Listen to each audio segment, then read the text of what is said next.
Welcome to today, my friends.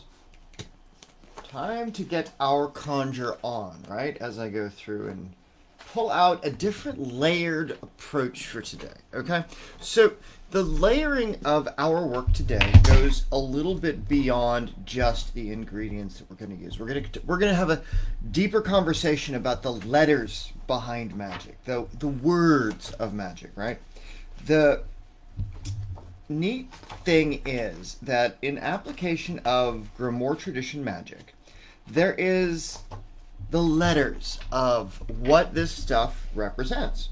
And so for the application of our work today, we're looking at sassafras, angelica, and saffron. Okay? Sassafras is a thing of mercury. Okay? So it can do a couple of different things. So in this case, the letters of mercury are either going to be the letter F or the letter P. P is the older version of it because up until a few hundred years ago, there was no letter F. There were no words that required it.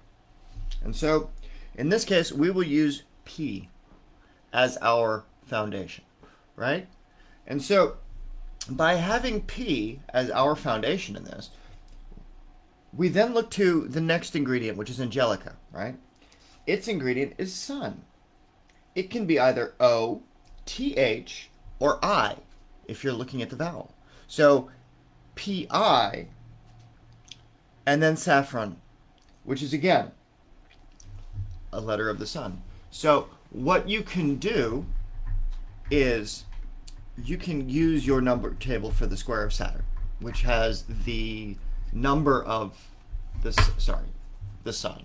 The number square of the letters of the sun as its primary. Given that what it is that you're working on, what it is that you're creating, has the capacity to become named. So in this case, since both ingredients are aspects of the sun, we have the opportunity to conjure up a solar spirit, right? And so you name the ingredient blend. So you can have it named Phi, right? F-I-I, if you wanted it to be more feminine, or P-I-I, in this case. So you would consecrate it accordingly. And so by using these kinds of arrangements where the letters overlay a name, you can then go back through and you can use any of the grimoires if you understand the root letters and their Latin translations. In this case, transliterations, sorry. Because we're not looking for a secondary meaning, we're looking for the exact crossover meaning. And so we'll begin with the sassafras. It is the mercury. It is the let's keep a handle on what we have on hand, right? Like, if we have something on hand, finances, what have you, we can do that with this particular herb. And so we grind this one down. And as you grind, you think, what do you need to keep a hold of? What is it that this blend is going to allow you to maintain? What is it that you're working on? What is it that you're creating? What is it that you need this particular thing for? In this case, we're going to use it to hold on to the spirit name. We're going to use it to hold on to the naming of this thing. And what's really fun is you can go back through and you can name all of the spells that we've created thus far, and each of them can correspond to its own spirit based on what you've created in it. So even if they carry the same letters, because of the same planet that they're representing, you can go a step deeper and look into their astrological behaviors, right? Do those planets represent the higher aspect of it? And what's really nice is that, especially if you're using things like the Master Book of Herbalism or Cunningham's Encyclopedia of Herbs, they do correspond to different zodiac and different astrological capacities for each, not just the planetary relationship. So you can get a more vibrant, deeper understanding of what name goes behind that, so that when you're conjuring the spirit of a thing, in this case, Phi, when you burn it or when you create a sigil and then you use the tincture to make it or what have you, so that as you do these things, as you're creating these things, you're now working with a spirit ally, you're working with a companion, and by creating an animation, by overlaying your entire intent into what it is that you've created, right? Like, I'm creating this based on the law of narration, right? I'm creating it from this thing. It's going to be genesis of intent, right? It's going to have control, right? What is it going to have control of? It's going to have control over the potency of what I'm hanging on to, right? And so in this case, Angelica serves as an intermediary. It is the masculine aspect of it. Even though feminine sounding plant, really not.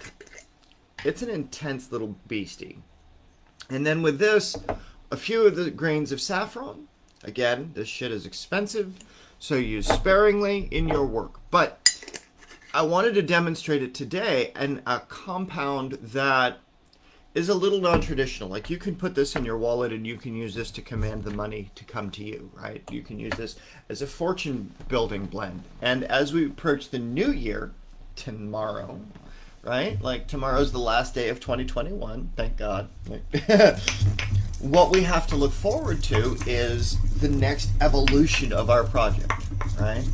And so by creating this evolution of a project within a blend, and understanding that that blend can then bind and be bound by the law of narration, right? You can give it a name, you can give it a character, and by giving it a purpose, you're giving it attributes. You're calling on the attributes of that spirit. So you could call it Phi, or you could call it Pi, right? Because again, it can be F or P, depending on which application is. So as you develop your spellcraft, right, as you cultivate the relationship with these things, you can include that name in a spell that you create, so that as you create that spell, you're calling on that spirit of the thing in the way that you want. So even if you ever find yourself repeating a spell blend, right, ever changing are these things, right? Like, if you run out of an ingredient and so it's no longer saffron that you're using, it's something else, right? The name of the spirit will change. So you can't call on the spirit without all of the ingredients necessary. And that's one of those, like, unwritten rules of using grimoires and things like that, is that you need to have all of your ingredients set up so that the incense body that you've got represents that spirit of its totality. Otherwise, it doesn't have a means by which it can manifest easily. It doesn't have that foundation that will allow it to get to the next type of evolution of your engagement. And so, working with Rex yesterday, it was really a delight, because we were able to make manifestation occur using a wand that he had that was inactive, and going through and teaching him how the foundation of different types of celestial energies works, the application of, like, the dark fire, or the different applications of calling down the stellar density, and the difference between the elemental nature of energy as it moves through the void, or as it moves through the different applications of it. Conjuring spirits through the use of incense smoke. This is a rose incense smoke. It is a generic, incense stick, but it does facilitate for the body of something that's drawn towards a higher purpose. Again, it is the rose plant, so in this case, pulls to a higher purpose. That higher purpose in that case was to ask it questions, to see, does this abide by the rules that I have to live under according to my patrons, right? My patrons being Osiris or Themis or a couple of others. Don't mind me, I'm just looking for the funnel to get it into the jar for today. But with that being said, my friends, while I go find this missing piece of funnel paper, I want to leave you with that thought, is that you can name your blends, you can name your spells, you can make spirits out of the spells of herbs that you've created, because these were once plants that were alive, or they had living elements to them. And so you're able to create and recreate accordingly. So use this methodology in order to be able to develop a working relationship of those plants. Like in the Viridarium umbris, they would call on lavandula, or they would call rosmarinus, or other aspects of the scientific name of the plant Whereas this method calls upon the root power that the plant is associated with, so that way it becomes the body. And by it becoming the body of that planetary force in unity, then you have the foundations of what I'm talking about when it comes to the application of the pseudomonarchia demonium, right? When you're working with the greater spirits of the 12, or when you're working with the greater spirits of the 72, you can work with the angels or you can work with the demons, right? And so as you work with the Shah Hamem Farash, and you've got all the different names of all the different spirits and such, well, the inks to draw those sigils for those particular spirits of conjuration would be the same ingredient blend that you make up of the name following this pattern. So with that, my friends, I'm going to leave you today, and I will see you at 2 p.m. this afternoon. I know yesterday was a little bit of a clusterfuck. I wound up teaching Rex for about 6 hours in a private chat, and then we did that interview.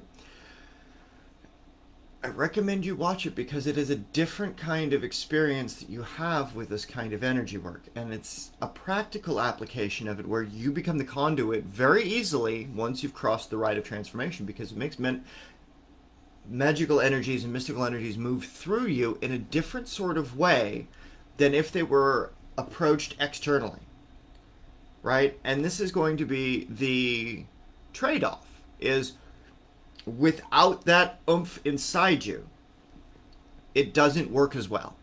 Like, you can say the words, but the words don't have the weight without the transformation, right? And so going through the transformation, going through those gates, going through those applications of energy work and the transformation of yourself in that energy work, that's a profound experience.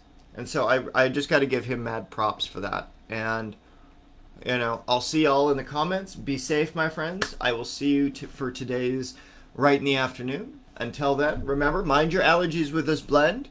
Careful if you're going to burn it, just in case you have any allergies to it. You don't want to use it if you're pregnant or nursing.